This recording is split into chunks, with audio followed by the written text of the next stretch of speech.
तो पिला माने welcome to my YouTube channel गणित विशेषज्ञ आ सब राइट ना पिला माने।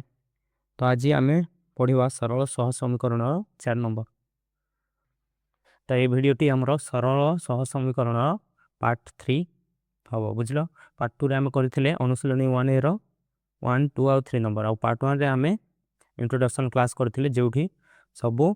फार्मूला गुडी को म तुमको बुझेतिले बुझलो पिला माने। तो जे माने हम चैनल नुआ छ से माने फर्स्ट जाई कि पार्ट 1 और पार्ट 2 देखिनियो तापर ये वीडियो देखिबो नहले किछि भी बुझि परिबोनी बुझलो पिला माने। तो देरी न करिकि हमें स्टार्ट करिबा 4 नंबर। आज हमें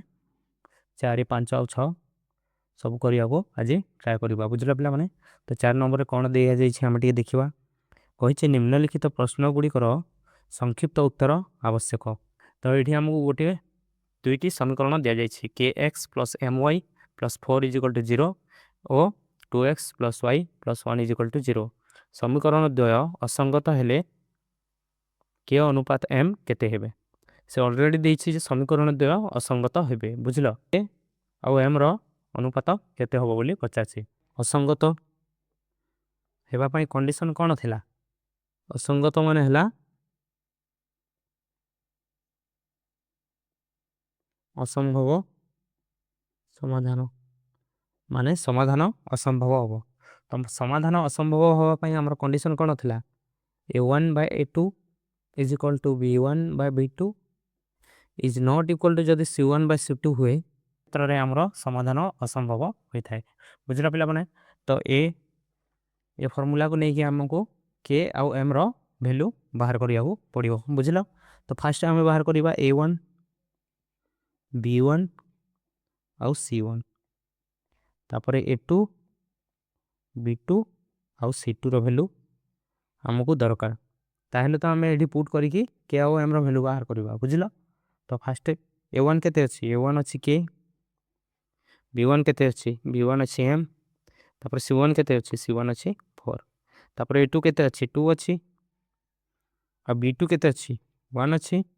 आ c2 केते अछि 1 अछि। तो एठु हमें a1 a2 b1 b2 और c1 c2 रो वैल्यू एठु पुट करिया बुझला पिला माने। तो आसो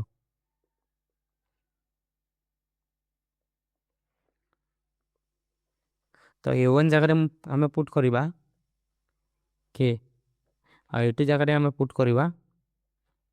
2 तापर b1 केते अछि m अछि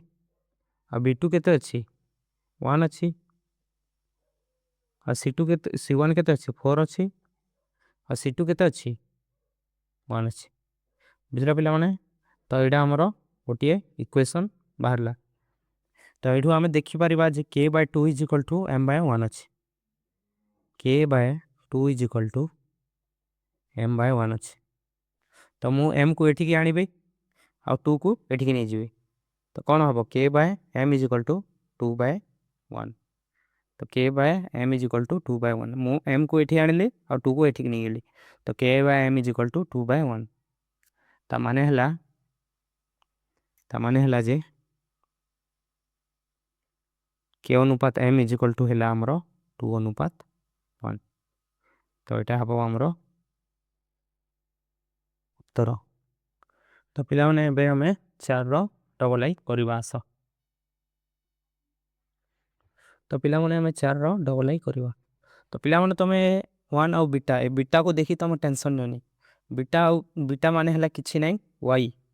और अल्फा माने हला x बुझिला पिला माने। तो अल्फा जगह रे 1 दिया हिसे और बीटा रो वैल्यू बाहर करबा को कह जाय छै। तो हमें लिखि परिबा हमें जानि छै x = अल्फा एवं y = बीटा। तो अल्फा जगह रे दै छु 1 तो एठू हम जानि पड़ले जे x = 1 दिया हिसे एवं y = बीटा दिया हिसे और बीटा रो मूल्य बाहर करबा को कह जाय छै। ता माने हला y = केते बोली पचरा जाय छै बीटा रो मूल्य बाहर करबा को कह जाय छै। तो हमें समाधान करबा तो कोन हमको दत्त कोन अछि दत्त अछि कोन x = 1 दत्त दिया जाय छै x = 1। तो ये x = 1 को हमें समीकरण रे पुट करिकि y रो वैल्यू बाहर करबा। तो x = y हेले 2x + 3y - 5 = 0 रे हमें x रो वैल्यू पुट करिबा। तो ये जिते बेले एक्स वैल्यू आम पुट करवा तो कौन एक्स वैल्यू 1 अच्छे तो 2 into 1 plus 3y minus 5 is equal to 0 तापर आम 3y को एपटे रखा आ बाकी से सबको सेपटे ना तो 3y इज इक्वल टू कौन हम -5 से प्लस 5 हम तापर प्लस 2 2 के 2 तो प्लस 2 एपटे अच्छे सेपटे गले -2 तो 5 रु 2 गले के 3 तो आम देखिले 3y इज इक्वल टू 3 आसला 3 आसला तो y इज इक्वल टू 3/3 तो y इज इक्वल टू आसला 1 तो आमको दिया जाइथिला x इज इक्वल टू 1 एवं y इज इक्वल टू केते आसला y इज इक्वल टू एतिक आसला तो एठू आम लिखि परिबा जे बीटार मूल्य हैला 1 कौन ना बीटा माने हैला 1 कौन ना बीटार माने हैला किछि अलगा नुहे y बुझलो तो एटा हवा हमरो तर तो पिला माने एबे आमे करबा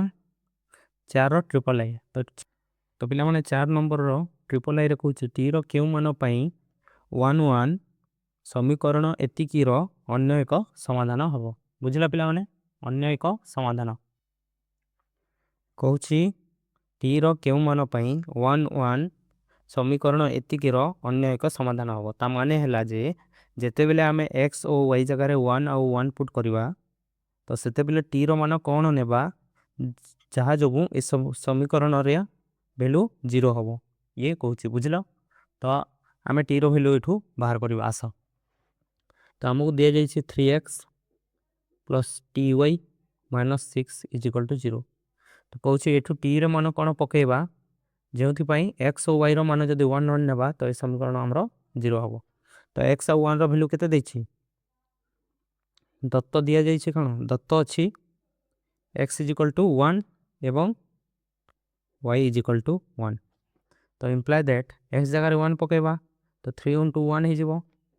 तापर टी इंटू वाई जगह भी 1 पकेबा तो टी इंटू 1 हो -6 को -6 इज इक्वल टू 0 तापर 3 के 3 है टी एक टी है -6 इज इक्वल टू 0 तापर आम देखा टी -6 आउ +3 मिसिले -3 हम तो टी -3 इज इक्वल टू 0 है तापर एठू आम बाहर करवा टी इज इक्वल टू 0 बुझल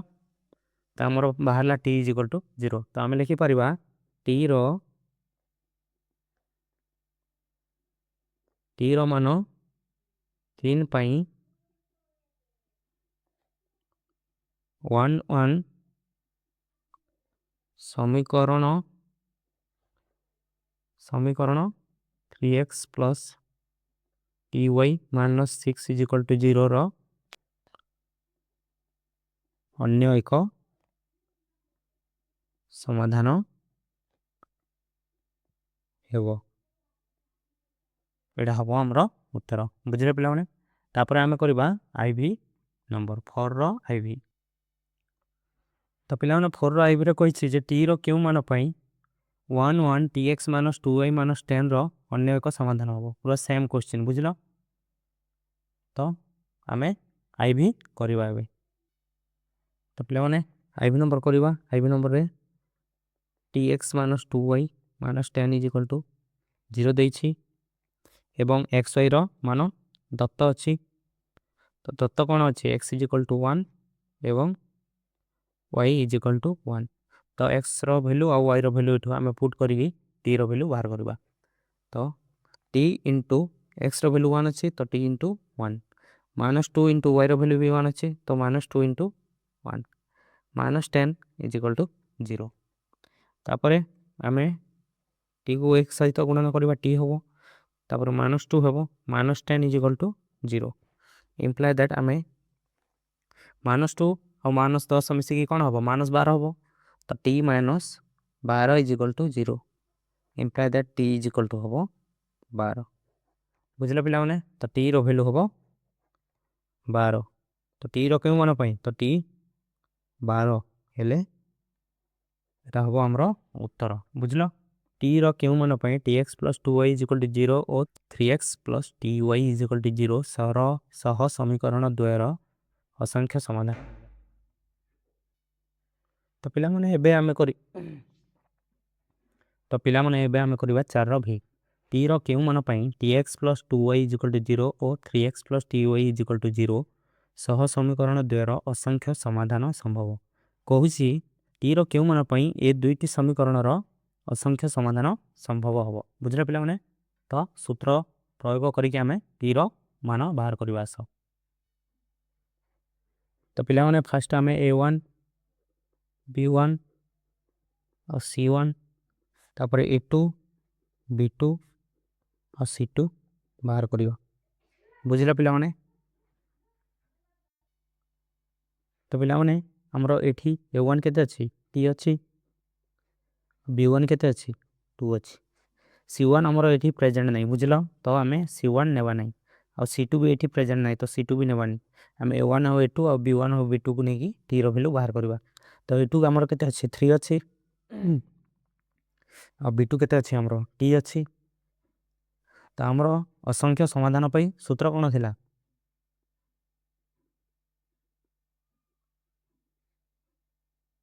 असंख्य समाधान पई अनुपात कोन थिला अनुपात सूत्र कोन थिला अनुपात सूत्र थिला a1/a2 = b1/b2 = c1/c2 होबो एटा थिला हमरो सूत्र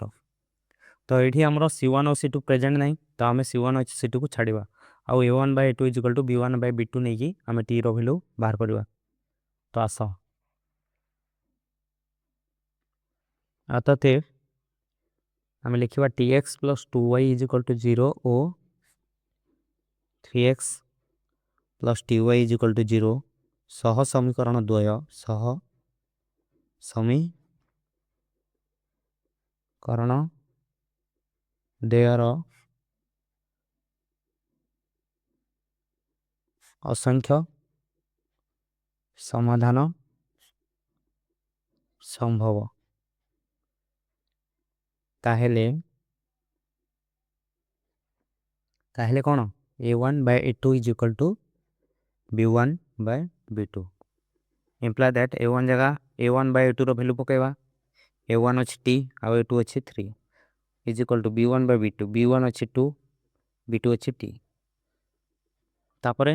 = आमु t रो वैल्यू दरकार तो t को t सहित गुणन करबा वज्र गुणन करबा तो t गुणन t कोन होबो t² तापर 3 गुणन 2 6 होबो तो t² = 6 आसिन होबो t = √6 प्लस और माइनस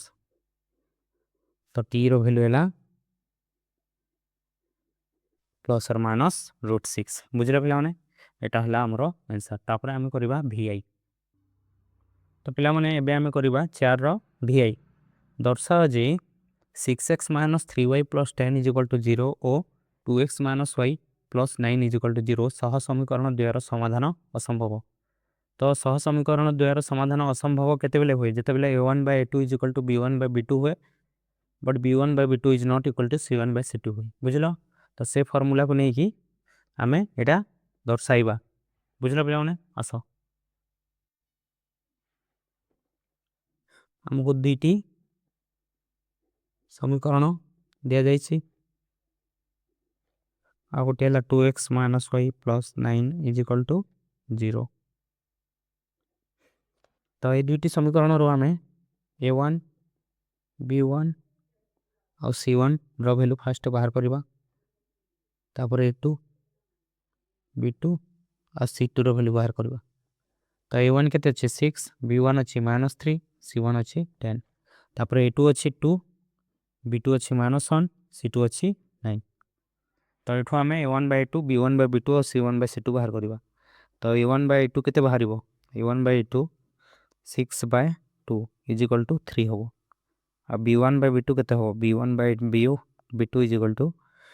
-3/-1 = 3 होबो तापर c1/c2 = 10/9 तो c1/c2 10/9 हैला b1/b2 3 आसिला आ a1/a2 3 आसिला तो मैं एटू देखि परिबा जे a1/a2 = 3 b1/b2 = 3 ता माने हैला ए दुईटा सेम तापर C1/C2 आसुची 10/9 तो C1/C2 ए दुई जन सहित समान होनी ता माने हला अतः A1/A2 is equal to B1/B2 is not equal to C1/C2 एटा हला तो आमे जानी छे जेते बेले A1/A2 is equal to B1/B2 हुए और B1/B2 is not equal to C1/C2 हुए सेते बेले समीकरण द्वय मध्यरे समाधान असंभव होबे तो एबे आमे लिखिबा अतः 6x - 3y + 10 is equal to 0 एवं 2x - y + 9 is equal to 0 सह समीकरण द्वय मध्यरे सह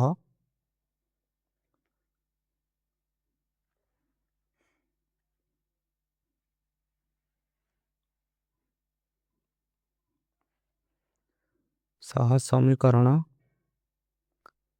द्वय मध्यरे समाधान असंभव बुझिल पिला माने ता हबा हम उत्तर तापरे आमे v डबल ए करबा तो पिला माने तापरे आमे करबा v double A दर्शाओ J 2x + 5y = 17 एवं 5x + 3y = 14 सह समीकरण द्वय संगत और स्वतंत्र ता माने हला तांको ए दुईटी समीकरण मध्यरे अनन्य समाधान अछि बोली कहा जाउछि बुझिल पिला माने तो अनन्य समाधान पई हमरो अनुपात गुडी कंडीशन कोन थिला a1/2 is not equal to b1/b2 ता हम एठी चेक करबा जे a1/2 is not equal to b1/b2 हेउछि ना नै बुझिल पिला माने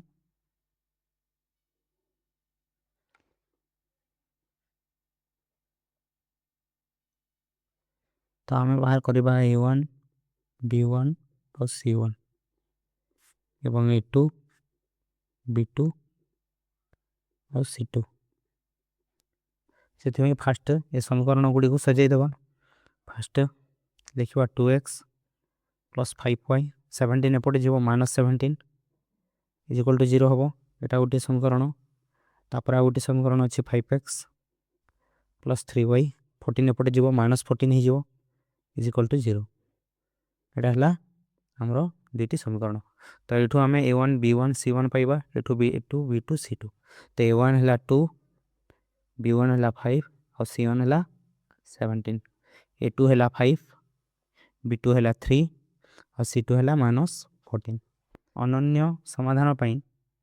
a1/a2 is not equal to b1/b2 ही थाए तो हमें सेटा चेक करबा a1/a2 is equal to हबो 2/5 और b1/b2 is equal to हबो 5/3 अतः हमें देखियो पहले जे a1/a2 is not equal to b1/b2 कारण a1/a2 2/5 अछि b1/b2 5/3 अछि तो दी जण सेम होनांती तो हमें जानिया पहले जे a1/2 is not equal to b1/b2 अतः हम लिखि परिबा 2x + 5y = 17 एवं 5x + 3y = 14 सह समीकरण